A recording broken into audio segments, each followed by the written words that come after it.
ለመሆኑ ሻለቃ ዳዊት ወልደ ጊዮርጊስ ማን ነው?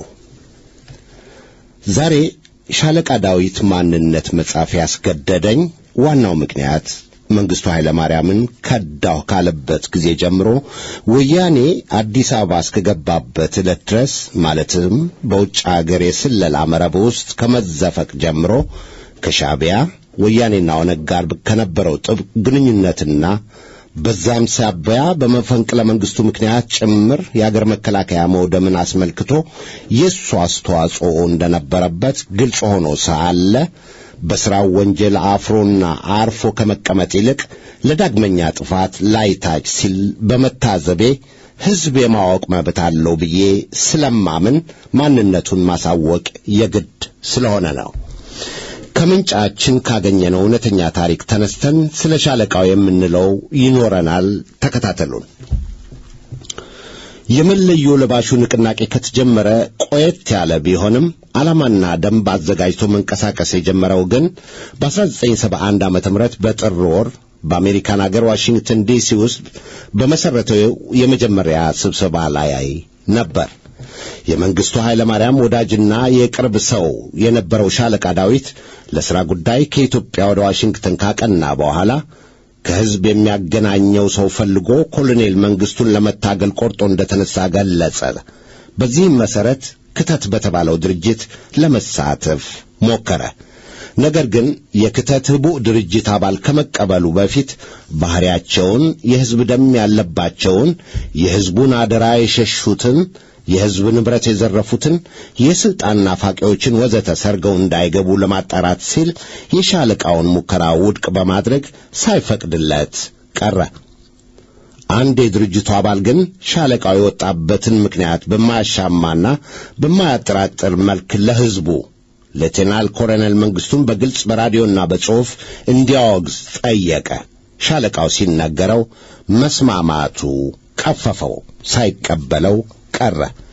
ድርጅቱ ሻለቃው ይጠቅመኛል የሚለውን እርምጃ ሁሉ በመውሰድ ላይ መሆኑን አስቀድሞ ደርሶበታል።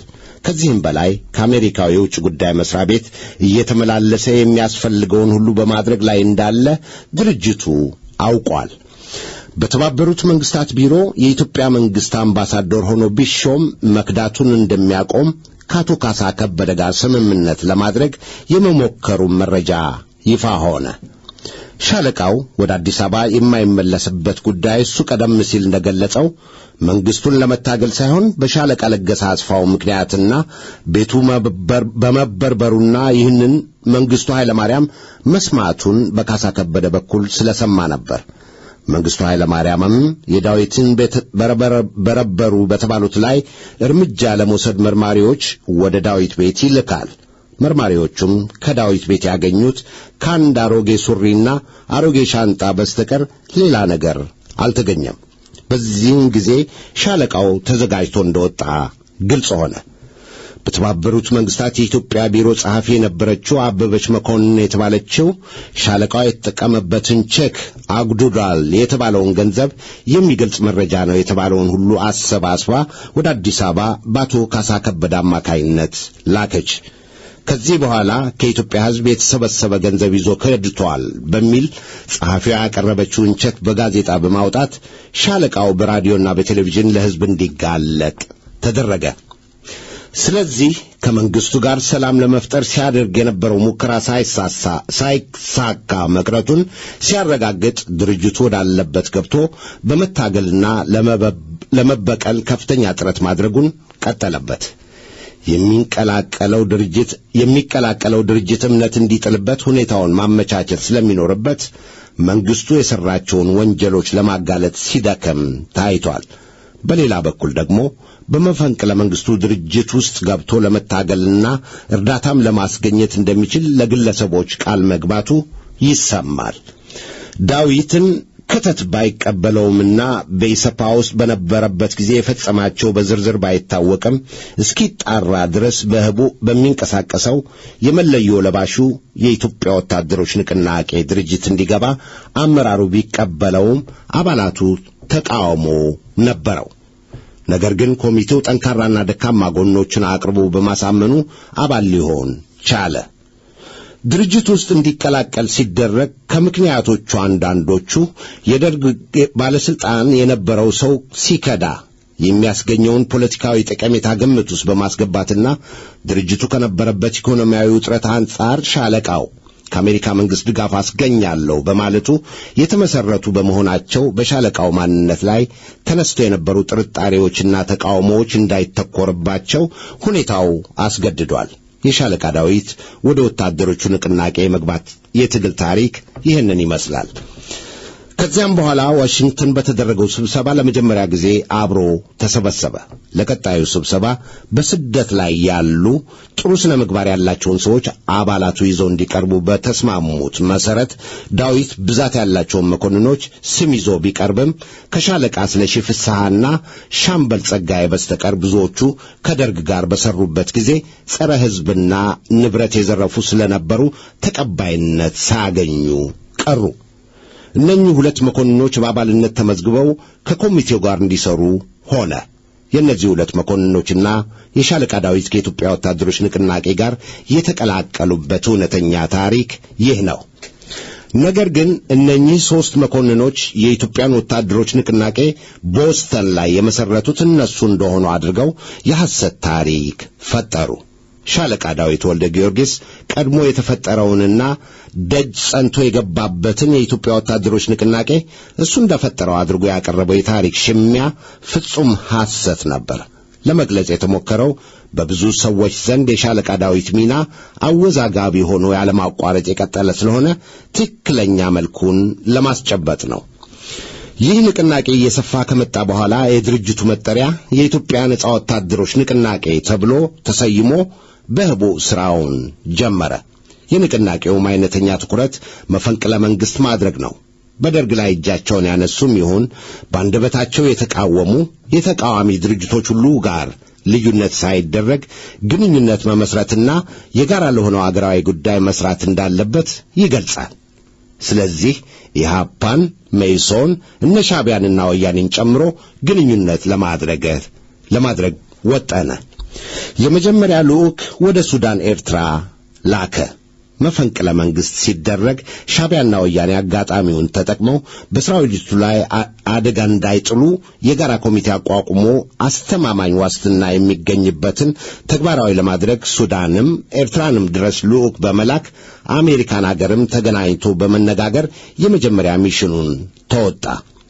ይህ በዚህ እንዳለ ለመጀመሪያ ጊዜ ሻለቃ ዳዊት በስለላ ወጥመድ ውስጥ ከወደቀው ኢፒዲኤ ተወካይ የነደረጀ ደረሴን በስለላ መዋቅር ውስጥ የተካተተው ከበስተጀርባ በሶስት አሜሪካውያን ሰላዮች የሚመራው ጋር እንደተነጋገረና ሐሳቡ እንደጣመው አባል ከሆነበት ድርጅት ከነጻ ወታደሮች ንቅናቄ ጋር ተወያይቶ ድርጅቱ ሐሳቡን ውድቅ እንዳደረገውና እንዳልተደሰተበት ይታወቃል።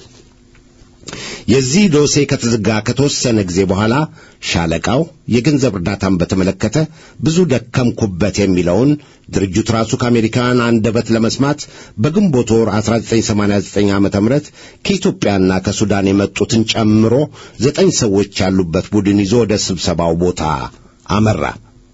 ወደ ሆቴሉ ግቢ ሲገባ በድብቅ ቪዲዮ ካሜራዎች ከመደቀናቸውም ባሻገር ሁኔታው የሚያጠራጥር የተለያዩ ነጮች ተራ በተራ ወጣ ገባ የሚሉበት ከመሆኑም ያለፈ በመሆኑ በስብሰባው ላይ ለመገኘት የሄዱት መኮንኖች በተደራጀ የትኩረት ወጥመድ ውስጥ እንገባለን የሚል ቅንጣት ጥርጣሬና ግምት አልነበራቸውም። ከዚያ ዳዊት ወደ ሶስተኛ ፎቅ ወስዶ የአሜሪካው ጓደኛው ወደ ሌላ ቦታ ስለሄደ ቤቱን አውሶኝ ነው በሚል ጠባብ ክፍል ውስጥ አስገባቸው። ዳዊት ዘግይቶ ስለመጣ የዘገየውም ከአሜሪካውያኑ ጋር ሲወያይ እንደነበር ገልጾ በአማካሪው በኩል የፒኢዲኤን አቋም እንደገና መመርመር አለባችሁ እንደተባለም አስረዳ። መኮንኖቹ ተንኮል መሸረቡንና በአካባቢያቸው ድምፅ የሚቀርጹ መሳሪያዎችን እንደተደቀኑ ስለተረዱ አንዳቸውም ትንፍሽ ሳይሉ ስለመሸብን ወደ ቤታችን በማለት ስብሰባውን በትነው ተመለሱ። በማግስቱ ዳዊት ለአንድ ጓደኛው መኮንን በስልክ አሜሪካኑ ሊያነጋግሩን ነውና ፈጥነህ ድረስ ብሎ ሲጠራው የሀገር ጉዳይ ነውና ከ30 ማይል ርቀት መኪና ነድቶ ይሄዳል። ዳዊትም ወዲያው ከአሜሪካውያኑ ጋር ተነጋግሮ እንደተደሰተበት ለመኮንኑ ይነግረዋል። ዳዊት ይህንን ያደረገው የድርጅቱ አባላት በንዴት እርምጃ እንዳይወስዱበት ያደረገው ማደናገሪያ ነበር። በጣም የሚገርመው ሻለቃው ያሳየው አቀራረብ የአራዳ ልጅ የሚያደርገው አይነት ነበር። ሁለተኛ ልዑክ ወደ ሱዳን ኤርትራ ሄደ። የሁለተኛው ቡድን ወደ ኤርትራ፣ ትግራይ፣ ካርቱምና አመቺ ናቸው በሚላቸው ስፍራዎች ተዘዋውሮ ለትግል የሚሆኑ ቦታዎችን ለመምረጥና ከድርጅቶችም ጋር ለመነጋገር ወደ ካርቱም እንዲመጣና ካርቱም ከሚገኘው የነጻ ወታደሮች ንቅናቄ ኮሚቴ ጋር ግንኙነት በማድረግ በሚነገረው መስመር እንዲንቀሳቀስ ልዩ መልእክት በልዩ ኮድ ከካርቱም ወደ አሜሪካ ተላለፈለት። በዚህ ጊዜ በንቅናቄው ሰዎች መካከል ችግር ተፈጥሮ ስለነበር ለተነሳው አለመግባባት እልባት ሳይበጅለትና መሄድ የሚገባቸው መኮንኖች ሳይካተቱ ሻለቃ ዳዊት የራሱን ጓዶች ሻለቃ ስለሺ ፍስሐና ሻምበል ጸጋ ያሉበትን ቡድን ፈጥሮ በራሱ ውሳኔ ከኒውዮርክ ተነስተው ካርቱም ገብተው ለኤርትራው ሕዝባዊ ግንባር ሻዕቢያ እጃቸውን ሰጥተው ባዘጋጀላቸው መጠለያ ገቡ። ለሻዕቢያዎች የዳዊት በወዶ ገባነት በእጃቸው መውደቅ ትልቅ ነገር ነበር። ምክንያቱም በኤርትራ አገር ገዥ ሆኖ ከመስራቱም በላይ የቀይ ኮከብ ዘመቻ ደጋፊና አዘጋጅም ስለነበር፣ በመሆኑም ዳዊት በእጃቸው ከገባ በኋላ እንዳይለቀቅ የሻዕቢያ ሰራዊትና ደጋፊዎቻቸው ቢያንገራግሩም የኮሎኔል መንግስቱ የቅርብ ወዳጅ ሆኖ በአስተዳደሩ ውስጥ ትልቅ ሚና ስለተጫወተ የሚያውቀውን ምስጢር እንቅስቃሴና ቁልፍ የሆኑ ወታደራዊ አዛዦች ሁኔታ ከፖለቲካ ጥቅሙ አንጻር የመጀመሪያ መረጃ ለማግኘት ሲባል የተመኙትን መጥፎ እርምጃ ከመውሰድ ተቆጥበዋል። የዳዊት ቡድን ከአሜሪካ በተነሳ በሦስተኛው ቀን ወደ ኤርትራ ተጉዞ ሻክብ ከተባለው ከዋናው የሻዕቢያ አመራር ጠቅላይ ሰፈር ደረሰ። ከዚያም ወደ ዋሻው ወስደው ካስጎበኟቸው በኋላ በዳዊት ላይ እርምጃ አንውሰድ የሚል ጭቅጭቅ እንደገና በሻዕቢያዎች መካከል ተነስቶ የፖለቲካ ጥቅሙ እጅግ ስለሚጠቅማቸው ሊወስዱ ካሰቡት አስከፊ እርምጃ ተቆጥበው 5 ሻዕቢያዎች እነ ዳዊት ወዳረፉበት ቤት ማታ ወንድማዊ ውይይት ሲያካሂዱ ቆዩ። በዚህ ጊዜ ዳዊት በደስታ ተውጦ የሞቀ ውይይት ሲያደርግ አመሸ። ለሁለተኛው ጊዜ ከሻዕቢያ ጋር ስብሰባ ሲደረግ እነ ሻለቃ ዳዊት ከአዲስ አበባ ከነ ጀነራል መረድ ንጉሴና ጀነራል ፋንታ በላይ የተላከ መልእክት ነው ሲሉ የሚከተለውን ሐሳብ አቀረቡ። ሐሳቡንም በቅርቡ የኢትዮጵያ ሰራዊት መፈንቅለ መንግስት በማድረግ መንግስት ለመለወጥ ዕቅድ ስላለው ይህ ሲከናወን ሕዝባዊ ግንባር ሻዕቢያ በሰራዊቱ ላይ እርምጃ እንዳይወስድ ቃል እንድትገቡና በራዲዮና በጽሑፍ ከ15 ቀናት በፊት በመግለጫ አሳውቁ የሚል ነበር። ሻዕቢያዎችም ካዳመጡ በኋላ ከ15 ቀን በፊት ጉዳዩ ከታወቀ የሚገለበጠው ይነቃ የለም፣ እርምጃችሁ እንደተቃረበ ንገሩን፣ በእኛ በኩል ማንኛውንም ማድረግ ቃል እንገባለን ማለታቸው ሲታወቅ በጀነራሎቹ የሚወሰደው እርምጃ ግን ከፍተኛ ስጋት ላይ ጥሏቸው ነበር። ዳዊትም ከምርኮኞቹ ብዙ ስድብ ቢደርስበትም ከኤርትራ ወደ ሱዳን ጉዞውን ቀጠለ። ከሱዳንም ወደ አሜሪካ አቀና። አሜሪካም እንደገባ ያከናወነውን ለመፈንቅለ መንግስቱ ኃላፊዎች ለሜጀር ጀነራል ፋንታ በላይና ለሜጀር ጀነራል መረድ ንጉሴ ሪፖርት አደረገ። ሻለቃ ዳዊት አሜሪካን አገር ከገባ ጀምሮ በጥቂት ወራት ውስጥ በኑሮውም በኩል የተደላደለ በመሆኑ የመፈንቅለ መንግስት ንቅናቄ አሰራርም የመጻጻፍ፣ የመላላክ፣ የስልክ፣ የፋክስና የኮምፒውተር እንዲሁም ፖስታ ግንኙነት ሁሉ በሱ በኩል እንዲሆን የግድ ነበር። አዲስ አበባ ከሚገኙት አዛዦች የሚደርሰውን ዕቅድና ትዕዛዝ እየተቀበለ ለሚመለከታቸው ክፍሎች የሚያስተላልፈው በውጭ የሚገኘው ወታደራዊ ክፍል ተጠሪ ዳዊት ወልደ ጊዮርጊስ ነበር። ሻለቃ ዳዊትና ኮሎኔል መንግስቱ የቅርብ ወዳጆች ናቸው። የሕዝብ ደህንነት ኃላፊው ኮሎኔል ተስፋዬ ወልደ ሥላሴና የኮሎኔል መንግስቱ ልዩ ጸሐፊና ረዳት መንግስቱ ገመቹ ደግሞ የጠበቀ ግንኙነት አላቸው። እነዚህ ሁለቱ ቁልፍ ሰዎች የሻለቃ ዳዊት ጓደኞች ናቸው። የዳዊትን ጓደኝነት መገደብ ስለማይቻልና ግንኙነቱ ለእንቅስቃሴው ሊረዳ ይችላል የሚል ግምት ስለነበር ተወደደም ተጠላም ባልንጀርነታቸው እንዲቀጥሉበት ተደርጓል። እነዚህ ሁለቱ ጓደኞች በራሱ በሻለቃ ዳዊት አማካይነት ተይዘዋል ይባል እንጂ ከነሱ የተሰጡ ተብለው በሻለቃ ዳዊት የሚቀርቡ መረጃዎች ገና ከጅምሩ በጣም የሚያጠራጥሩ እንደነበር አይዘነጋም። በአንጻሩ ግን በኢትዮጵያ ነጻ ወታደሮች ንቅናቄ በኩል የሚካሄደውን እንቅስቃሴና ሴራ በሻለቃ ዳዊት አማካይነት እነርሱ በሚገባ ያገኙ ነበር። ሻለቃ ዳዊት አዲስ አበባ ከሚገኙት ጄኔራሎች ጋር እየተገናኘ ሁኔታውን የማመላከት ኃላፊነት እንደነበረው ግልጽ ነው። በአንጻሩም ከህዝብ ደህንነቱ ከኮሎኔል ተስፋዬ ወልደስላሴና ከፕሬዝዳንቱ ረዳት ከመንግስቱ ገመቹ ጋር የዕለት ተዕለት ግንኙነት ነበረው። ግንቦት 8 ቀን 1981 ዓ.ም በነ ኮሎኔል ተስፋዬ ወልደስላሴ አቀነባባሪነት ኮሎኔል መንግስቱ ከታቀደው መፈንቅለ መንግስት አደጋ እንዲያመልጥ የሐሰት ጉብኝት በማመቻቸት ከቤተሰቡና ከቅርብ የሥራ ባልደረቦቹ ጋር ወደ ምስራቅ ጀርመን በድንገት ሾልኮ እንዲሄድ ተደረገ። ይህንን ምስጢራዊ ነበር ተብሎ የተገመተውንና የታመነበትን ግን የከሸፈውን የመፈንቅለ መንግስት ሴራ ከመሩት ጄኔራሎች ጭምር በጥቂቱ ከ96 በላይ የሚሆኑ ከሜጀር ጄኔራል እስከ መቶ አለቃ ማዕረግ የነበራቸው ውድና ብርቅዬ ሀገር ሀብቶች ተወንጅለው ተገድለዋል፣ ታስረዋል። ይህንን ያህል የመከላከያ ኃይል ማጣት አገርን ማራቆት በመሆኑ ለመንግስቱ ኃይለ ማርያም የመውደቅና ለወንበዴዎች የስልጣን ጉዞ ጥርጊያ መንገድ እንደከፈተ አያጠራጥርም። በሻለቃ ዳዊት ሪፖርት ብቻ የተጠቀሱት ሰዎች ያለ ጥርጥር በመፈንቅለ መንግስቱ ዕቅድ እንደሚስማሙበት እየተደረገ ዘወትር ይቀርብና ይሰማ በነበረው የሻለቃ ዳዊት መረጃ እምነት ተጥሎ ነበር። እንደዚህ ያለው ግንኙነትና አሰራር የመፈንቅለ መንግስቱን ምስጢር በቅድሚያ እንዲታወቅ በማድረጉ በእነዚህ ሰዎች አማካይነት የነ ጄኔራል መረድ ንጉሴ ዕቅድ አደጋ ላይ መውደቁ ትክክለኛ ነው ከተባለው መረጃ ለመገንዘብ ተችሏል። ክህደት ፈጻሚዎቹ ኮሎኔል ተስፋዬ ወልደስላሴና መንግስቱ ገመቹ ከሻለቃ ዳዊትና ከነ ጄኔራል ፋንታ በላይ ጋር ግንኙነት ነበራቸው። የውጭውንና የውስጡን እንቅስቃሴ በጥብቅ እየተከታተሉ በጥቁር መዝገብ እየመዘገቡ እስከ መጨረሻው ድረስ ለማወቅ እንዲችሉ ኮሎኔል ተስፋዬ ወልደስላሴ በመጨረሻ ላይ በሰጠው ቃል ተረጋግጧል። የነጻ ወታደሮች ንቅናቄ ለመፈንቅለ መንግስቱ የሁለተኛ ዙር ዕቅድ በማውጣት ላይ እንዳለ ሻለቃ ዳዊት ከመፈንቅለ መንግስቱ መክሸፍ በኋላ ቀደም ብሎ ሲሰራው በነበረው የረቀቀ ተንኮል ብቻ ሳይሆን በግልጽም ጭምር ችግሮች መፍጠሩን ቀጥሏል። አንደኛ፣ ሻለቃ ዳዊት ወልደ ጊዮርጊስ ከደርግ ኢሰፓ መንግስት ከድቶ የነጻ ወታደሮችን ንቅናቄ ከተቀላቀለበት ጊዜ ጀምሮ ሲፈጽማቸው የነበሩት አፍራሽ ተግባራት ኢህአዴግ አዲስ አበባ እስከገባበት ጊዜ ድረስ በጥርጣሬ ይታይ እንደነበር ቀደም ሲል ተወስቷል።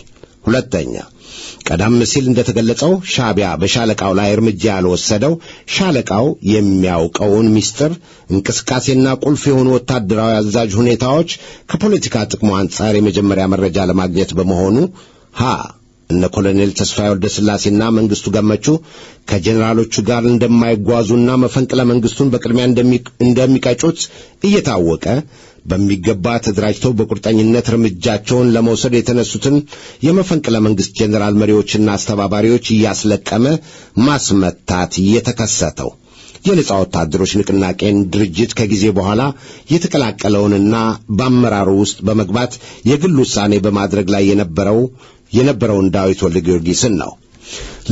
በምጽዋ ጦርነት ለአገሩ በጀግንነት የወደቀው ብርጋዴር ጄኔራል ተሾመ ተሰማ በባህር የመጣለትን መሳሪያ ሰዎች እንዳያወርዱ ብርጋዴር ጄኔራል አሊ ሐጂ አብዱላሂ የሶስተኛው መካናይዝድ ክፍለ ጦር አዛዥ ከማስከልከሉም በላይ ከብርጋዴር ጄኔራል ጥላሁን ክፍሌ የ606ኛው ክፍለ ጦር ዋና አዛዥ ጋር በማበር ያላንዳች ውጊያ ጦሩ እንዲፈታ በማድረግ እጃቸውን እንዲሰጡ ተደርጓል።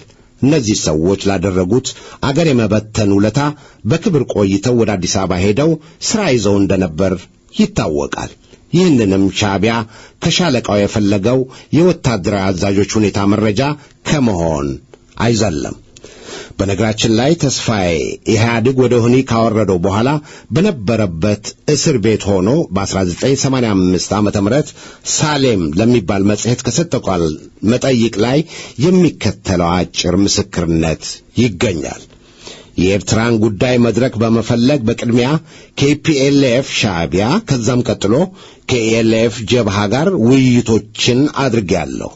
የወታደራዊ እርምጃዎችና የፖለቲካውን ጎን ለጎን ሄዶ ቢሆን ኖሮ በኢትዮጵያዊነቴ የማዝነው እነዚህ ነገሮች ተግባራዊ ባለመሆናቸው ነው። ኤርትራ እንድትገነጠል ምክንያት ከሆኑት ሰዎች መሃል አንዱ በመሆኔ ይቆጨኛል በማለት ኃላፊነቱን ወስዷል። ሻለቃውስ ከነሻቢያ ጋር ሆኖ ለሰራውና አሁንም ለሚሰራው ወንጀል ይናዘዝ ይሆን ወይስ መጽሐፍ ጽፎ ለኤርትራና ለኢትዮጵያ ወዳጅነት አበርክቻለሁ እያለ ማፌዙን ይቀጥልበታል? ሶስተኛ የነጻ ወታደሮች ንቅናቄ ኮሚቴ ክህደት ፈጻሚዎቹ ኮሎኔል ተስፋዬ ወልደስላሴና መንግስቱ ገመቹ መወገዝና መጋለጥ አለባቸው የሚል ውሳኔ ሲያሳልፍ ሻለቃ ዳዊት አጥብቆ ተቃወመ። አራተኛ ከመፈንቅለ መንግስቱ መክሸፍ በኋላ የነጻ ወታደሮች ንቅናቄ ይጠቀምበት የነበረው የመረጃ መስመርና ከመሃል አገር ከሱዳንና ከአጎራባች አገሮች የነበሩት ግንኙነቶችም እንዲሁ ከኢትዮጵያ የሚላኩና በየቦታው የተቋቋሙትን ኮሚቴዎች ሁኔታ የሚገልጹ ደብዳቤዎች መቋረጣቸውን ስንገነዘብ ይህን ረቂቅ ሚስጥር እየተከታተለ የሚያስመታና የሚያወድም ሻለቃው እንደነበር ግልጽ ነው። አምስተኛ ሻለቃ ዳዊት የኢትዮጵያን መበታተን ሲመለከት ተልኮ ማብቃቱን በማረጋገጥ የድርጅቱን እንቅስቃሴ ለማቆም በአባላቱ መካከል ብጥብጥና አንጃ ፈጥሮ ንቅናቄውን አኮላሽቶና በታትኖ ከትግል አጋሮቹ መሰወሩ ለጥፋቱና ለጥቃቱ ሙሉ ኃላፊነትን ከመቀበል ሌላ ተጨማሪ ማስረጃና ትንታኔ የሚያሻው አይሆንም። ከተወሰነ ጊዜ በኋላ አንጎላ በተባበሩት መንግስታት በኩል ሥራ እንደያዘና ከነሻቢያ ጋር የግል ግንኙነት ፈጥሮ ኬንያ ለመገናኘት ማቀዱ ታወቀ። ከሻቢያ ወያኔና ኦነግም ጋር አገር እስከሚቆጣጠሩ ድረስ ከጎናቸው ሆኖ ሰርቷል።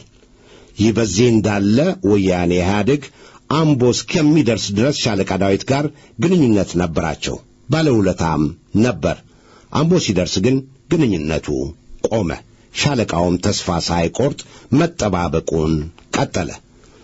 ወያኔ አዲስ አበባ እንደገባ ሻለቃ ዳዊት ለፕሬዝዳንት መንግስቱ የጻፋቸውን ከኢትዮጵያ ሕዝብ ተደብቀው የነበሩትን የሚስጥር ደብዳቤዎች ይፋ በማድረግ በጋዜጣ በሬዲዮና በቴሌቪዥን ላይ አወጣው። ሻለቃውም ወደ ኢትዮጵያ ለመግባት የነበረው ዕቅድ ሁሉ ውሃ እንደበላው ተረዳ፣ እርሙንም አወጣ። አንደኛው ደብዳቤ የተጻፈው የካቲት 1978 ዓ.ም ሲሆን የተጻፈውም በእጅ ነው። ከፊርማው ጋር ሁልጊዜ ታዛዥ ወንድሞ ዳዊት ወልደ ጊዮርጊስ የሚል አለበት። ከተጻፉት መካከል የሚከተሉት አስገራሚና አሳፋሪ አረፍተ ነገሮች ይገኙበታል። ለኢትዮጵያ ሕዝብ አብዮት አመራር ከርሶ ሌላ አማራጭ የለውም ብዬ ስለማምን ካለ በኋላ ለርሶ ቅርብ የሆኑ ሐቅ የሚናገሩ ብዙዎች አይደሉም። በአሁኑ ወቅት በጣም ቅርብ ከሆኑት መካከል ጓድ ጀነራል ተስፋዬ ገብረ ኪዳን፣ ጓድ ተስፋዬ ወልደ ስላሴ፣ ጓድ መንግስቱ ገመቹ በስተቀር አካባቢው ካሉ ሰዎች መካከል ሐቅ የሚናገር የለም። ከዚህም በላይ ብዙ ብሏል። ሻለቃው በሚስጥር በዛ ያሉ ደብዳቤዎችን ጽፎ ለፕሬዝዳንት መንግስቱ በኮሎኔል ተስፋዬ ወልደ ስላሴና በመንግስቱ ገመቹ እጅ በድፍረት ላከ። የደብዳቤዎቹ ይዘት ደግሞ የሌሎች ባለስልጣናት ስም በመዘርዘር እከሌን ይመኑ፣ እከሌን አይመኑ፣ እከሌን አይውደዱት እያለ የሚጠላቸውን ሰዎች ለማስመታት ያደረገው ጥረት በእውነት ያሳዝናል። ዳዊት የኮሎኔል መንግስቱን አስተዳደር ለመጣል እታገላለሁ በማለት ስልጣኑን ትቶ በመክዳትና ቀይ እምባ በተሰኘው መጽሐፍ መንግስቱን አብጠልጥሎ ለመውቀስ የማይፈራ ደፋርና ቁርጠኛ የኢትዮጵያ የሕዝብ ልጅ እንደሆነ ለማሳየት ሲጣጣር የሰማውንና ያወቀውን ወገን አቋሙን አድንቆ ድጋፉን በመቸር በተቃዋሚው ጎራ አመራር ይዞ ታዋቂ እንዲሆን ረድቶታል። በዚህ ደረጃ ላይ ይገኝ የነበረው ሻለቃ በግልና ምስጢራዊ በሆነ መንገድ ከኮሎኔል መንግስቱ ጋር ግንኙነት መፍጠሩ በሕዝብና በአገር ላይ የሚቀልድና የሚነግድ ለመሆኑ በሰነድ በመረጋገጡ የሻለቃውን ምንነት ፍንትው አድርጎ ስላሳየ በተቃዋሚዎች ዘንድ የተቸረውም ድጋፍ ጨርሶ ሊጠፋ ቻለ።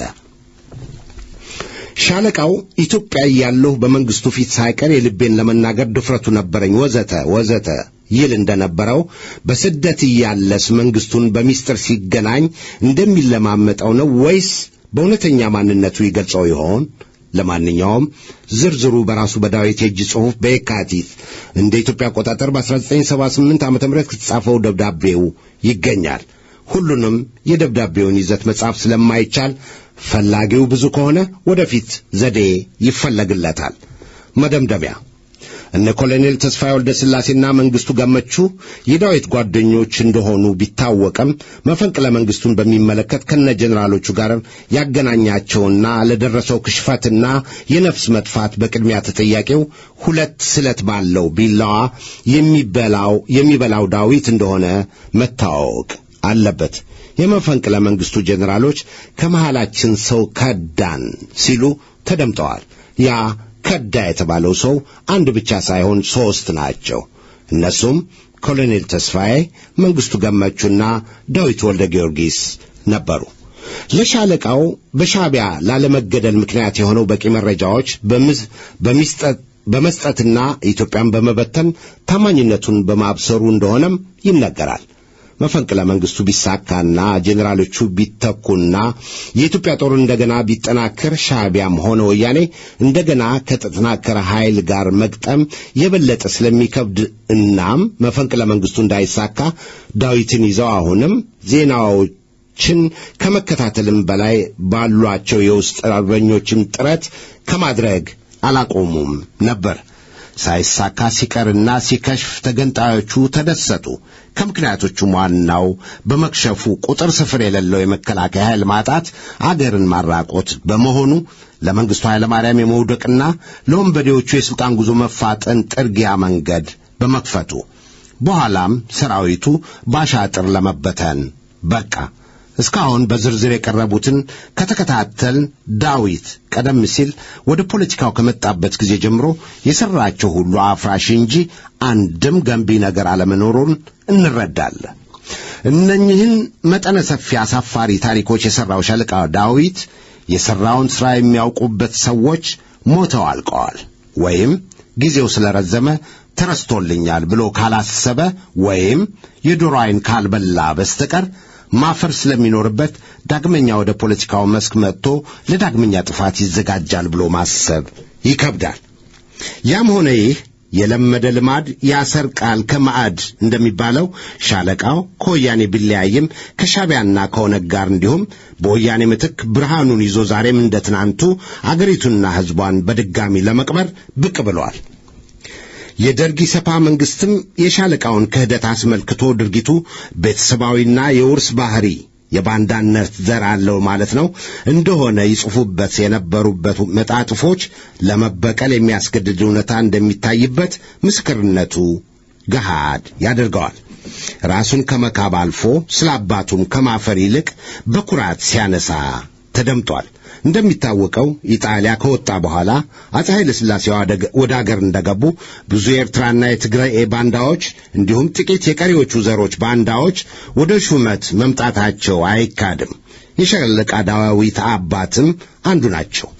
የሻለቃ ዳዊት ባንዳነትም ከዘር ተያይዞ ለመምጣቱ ዋናው ማስረጃ ከስራቸውና ዛሬም ከሚሰራቸው ተግባሮቹ ባሻገር ያባቱ እንዲሁም የወንድሙ የሙሉጌታ ወልደ ጊዮርጊስ ልክ እንደ ወንድሙ ከሃዲ መሆን ነው። ዳዊትን ወያኔ አንቅሮ ስለተፋው ነው እንጂ ቢቀበለው ኖሮ ገስግሶ የሚሄድ ሞራል ቢስ ባንዳ እንደሆነ ይሰመርበት። ለነጭ የስለላ መረብ የተንበረከከው ዳዊት የውጭ አገር የስለላ ድርጅት እየጎተተ የአገር ህልውናን በቀላሉ በማጥፋት የተካነ በመሆኑ በራስ ላይ መተማመንን መሰረት በማድረግ አባቶቻችንን ከነጭ ተጽዕኖ ነጻ አድርገው ያቆዩትን የራስን ማንነትና የአገር ምንነት ለባዕድ አሳልፎ የሰጠ ወኔ የከዳው ተንበርካኪ እንደሆነ ይታወቃል። ዛሬም እነ ሌንጮንና እነ ብርሃኑን በሻቢያ ጣልቃ ገብነት ይመስላል ዳዊትን ጎትተው ያመጡት ለዚሁ ተግባሩ በተካነው መንገድ በጌቶቻቸው አማላጅነት ከወያኔ ጋር ስልጣን ለመቀራመት ለሚያደርጉት ጉዞ እንዲረዳቸው እንደሆነ በግልጽ መታወቅ አለበት። እንደመጡትም በለመደው ወደ አሜሪካ ቢሮ ገባ ወጣ እያለ መልከጥፉ በስም ይደግፉ የሆነውን አገር አፍርስ ንቅናቄ ከጥንት ኢህአፓ ከነበረበት ጊዜ ጀምሮ በዘር በሽታ ከተለከፈው ጌታቸው በጋሻው ጋር አስተባባሪ አደረጉት። አማራውም በአንድ ሰው ለምን ተወከለ ሲባሉ የተደራጀ ስለጠፋና ሞረሽም በነሌንጮ ስላልተደገፈ ሌላ ጊዜም ደግሞ የአማራ ድርጅት ስለሌለ የሚል ማደናገሪያ ቀረበ። ይቅርታ። ቀጥሎም ስለ ሌንጮ ባንዲራ ሲነሳ ዳዊት የሰጠው መልስ ሌሎቹም ረስተው ስለመጡ ነው ብሎን አረፈው። ይህችናት አንድነት። ዛሬ ደግሞ በጨፍን ከመከተል በስተቀር ጠለቅ አድርጎ ማሰብ ለተሳነው ገንዘብ ከፋይና አጃቢ ሌላ ማደናገሪያ መልከጥፉ በስም ይደግፉ ይሆን ብሔራዊ ንቅናቄ የሚል ተጀምሯል። ሻለቃው አሁን በቅርቡ ሌሎች ሲደራጁ መቀበልን፣ አማራው ሲደራጅ መንጫጫትን ማውገዙን በሰማንበት ጆሮአችን አማራውንም እንዳልተደራጀ ሌላም በማለት ይቀጥልና ኦሮሞ ከማዳጋስካር የመጣ ነው ብሎ ሞረሽ ጽፏል የሚል አነጋገር ሰንዝሯል።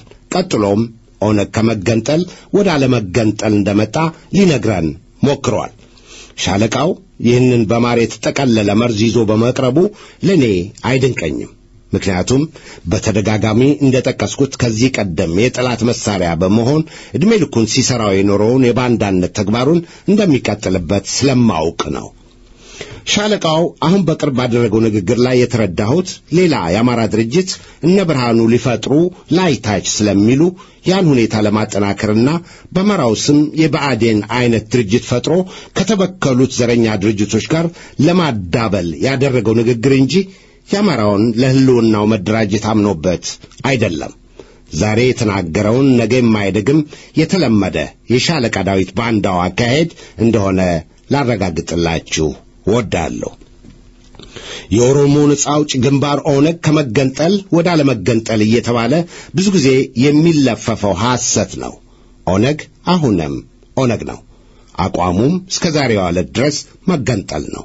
እነ ሌንጮ ካካበቱት የትግል ልምድ በመነሳት የተወሰኑት አሁንም እንደ ድሮው በኦነግነት እንዲቀጥሉ አድርገው የኦነግ መስራቾች እነ ሌንጮ ለታ እነ ዲማ ነገዎ ደግሞም የውስጥ ትክክለኛ ገጽታቸውና አቋማቸው ያው እንደ ድሮ ኦነግ ሆኖ ሳለ በአንድነት ስም ሕዝብን ግራ አጋብቶ የሚመኙትን ለማግኘት የኦሮሞ ዲሞክራቲክ ግንባር ኦዴግ በማለት ታክቲክ ቀየሩ። ለምሳሌ የኦነግም ሆነ የኦዴግ ድርጅቶች ሁለት አይነት ነን ቢሉም ባንዲራቸው ግን አንድ ነው፣ አልተለወጠም። ይህ የታክቲክ ስማቸው ወደ ህብረተሰቡ በመግባት ወያኔ ለራሱና ለነሱ ያከፋፈላውን የዝሆን ድርሻ መሬቶች በክልል ስም እንደያዙ የመቀጠሉን ሁኔታ ቋሚነት እንዲኖረው ኢትዮጵያኑ ህብረተሰብ አምኖ እንዲቀበላቸው ለማስደረግ ነው። ሌንጮም ሆነ ሌሎቹ ተቀይረናል እያሉ የሚያደንቁሩና ደጋግመው የሚነግሩን አንድ ላይ ሆነን ተስማምተንም ብንገባ የመገንጠሉ አንቀጽ 39ና ክልላችን አይቀየርም ብለው ነው። ሌንጮ ባቲም በተደጋጋሚ የሚለው አንቀጽ 39ና ክልሉ ተሟልቶልናል፣ ወያኔን የምንቃወመው በዲሞክራቲክ ጥያቄ ነው ብሎናል።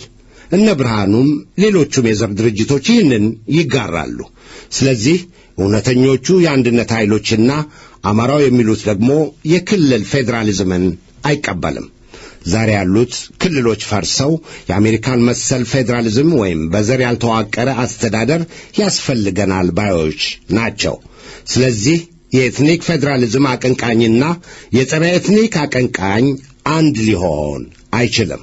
በአንድነት እንድንታገል ከተፈለገ ዙሪያ ጥምጥም እየሄድን ሕዝብን ግራ ማጋባቱን አቁመን በቅድሚያ ኢትዮጵያንና ሰንደቅ ዓላማዋን ያላንዳች ቅድመ ሁኔታ መቀበል የግድ ነው። ከዚህ ውጭ የሚደረደሩ ምክንያቶች ፋይዳ የላቸውም። መንታ መላስ ይዞ መንታ መንገድ ላይ መቆም ይብቃ። እውነትና ንጋት እያደረ ይጠራል። የከርሞ ሰው ይበለን ከበደ በለው።